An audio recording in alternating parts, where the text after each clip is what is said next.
مساء الخير. ازيكم عاملين ايه؟ بصوا، انا حبيت اشارككم النهارده معلومه وما لقيتش طريقه اقدر اشرحها بيها. سوري، الاول انا في البيت فهتلاقوا لبس بيت، وبعدين حبيت اشارككم التجربه معايا. حاجه بدل ما نقعد نتكلم عليها كتير انا هوريها لكم عملي، اللي انا اتكلمت عليها قبل كده. ان النصيحه ان الناس كلها ممكن مشكلة تتحل لو بدلنا حاجة بحاجة. حاجة هي ايه؟ الدقيق الابيض والدقيق كامل الحبة، واحنا هنشوفهم مع بعض دلوقتي هما الاتنين وشكلهم ايه عشان نعرف الفرق، وهوريكم خصائصهم كمان اما ندوبهم وحاجات زي كده. هنا الطبق ده فيه قمح. الاولاني ده قمح، ده قمح. خلاص لما تشال القشرة بتاعته. ده الاولاني ده طحين القمح اللي احنا بنسميه دقيق السن ده. خلاص. التالت ده اللي هو افتح واحد وابيضهم طبعا، اللي هو الدقيق ده، الدقيق اللي احنا بقى ايه بنطبخ بيه. خلاص. شفتوا اول خاصيه كمان؟ بصوا، اول خاصيه ان هو لزق في ايدي مش عايز ينزل. ها، على عكس الدقيق ده اما جيت عملته كده نزل على طول. ده لزق في ايدي ما بينزلش. دي اول حاجه يعني، عشان هقول لكم بعد كده. يعني دلوقتي ببساطه ده القمح اللي انا ده القمح اللي انا طحنته، فطلعت الدقيق ده اللي هو كامل الحبة، يعني ما نخلتوش. طبعا انت لو لاحظت هتلاقي الدقيق ده لونه ده لونه اوف وايت كده، مش غامق يعني، والحباية لونها غامق شوية لان فيها جوه الجنين القمح. خلاص، انا جيت عملت ايه؟ جبت معلقة كبيرة من الدقيق اللي هو كامل الحبة، وجبت معلقة كبيرة برضو من الدقيق الابيض ده. خلاص. بصوا، انا خلطت الايه المحلول، قصدي القوام الاولاني اللي هو الميكسشر الاولاني، الخليط الاولاني بتاع الطحين او الحبة الكاملة. خلاص، الحبة الكاملة. بصوا قوامه اهو، قوامه لم يتغير يعني قدامنا كده. نشوف بقى التاني، الطحين مع شوية حموضة هيعمل ايه. بص القوام بيتقل معايا، بص بيتقل بيتقل اهو.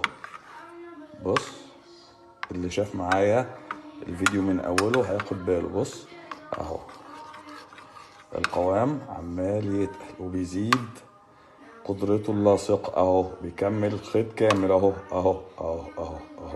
وكل ما ندوب الخل اكتر واضح ان هو بيتبسط، يعني القوام بيقوى بيجمد فيشفط.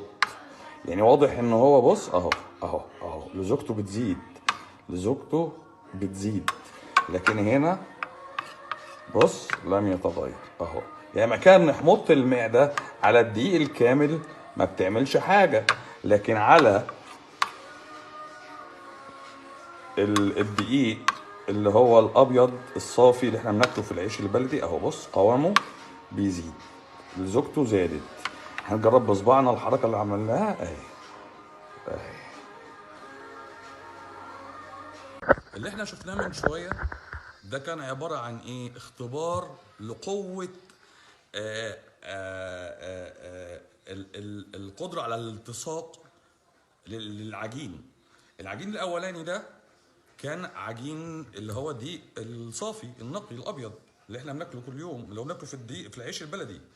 التاني ده دقيق سن اللي هو ممكن نعمل منه العيش ده. بص، يعني انا هوريك العيش ده اهو. هو العيش ده اسمه عيش كامل الحبه، هو اغمق شويه. كامل الحبه يعني ايه؟ كامل الحبه يعني اتعمل من القمحيه على بعضها زي ما شفنا الدقيق بتاعها. كويس. طيب الالتصاق ده من فاعليه ايه؟ من فاعليه الجلوتين اللي الناس كلها بتتكلم عليه، اللي هم عارفين انه اسمه بروتين. ده بروتين وبيعمل حساسيه في الجهاز الهضمي وبالاخص في الامعاء الدقيقه، اللي هي الجلوتين انتوليرنس. لكن النهارده احنا بنتكلم على الجلوتين بقى كماده. الجلوتين اسمه جلوتين عشان هو شبه جلو لايك. جلو اللي هو الغره. حضرتك تخيل كل يوم انت بقى بتاكل وجبه كلها الماده الغرويه اللاصقه دي. هذه الماده الغرويه اللاصقه دي، بص ايه رايك؟ اهي دي بتلزق في جدار معدتك، بتاكله، بتشيل من عليه الطبقه الحاميه بتاعته، بتلعب في حموضه معدتك كل يوم. اهي دي الماده دي. تعال بص العجين التاني اهو، هذا العجين اللي هو عجين الحبه الكامله، خلاص ماده مرمله اهي. اللي انا قلته ان ستات البيوت يا جماعه بيعملوا ازاي الغيره بدقيق ونشا وسكر ومعلقه خل وميه، خلاص بيحولوا اكنه حموضه المعده، بيعمل منه ايه؟ الغيره المنزلي، يقدر يلزق بيه ورق.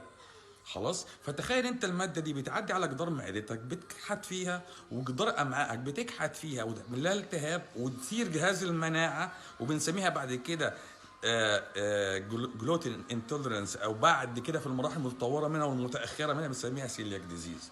ده اللي احنا بنقوله، احمي صحتك، الحق نفسك. معظم الامراض اللي عندك بسبب الدقيق ده اللي انا بقوله. وميرسي جدا على وقتكم، واسف على ازعاجكم.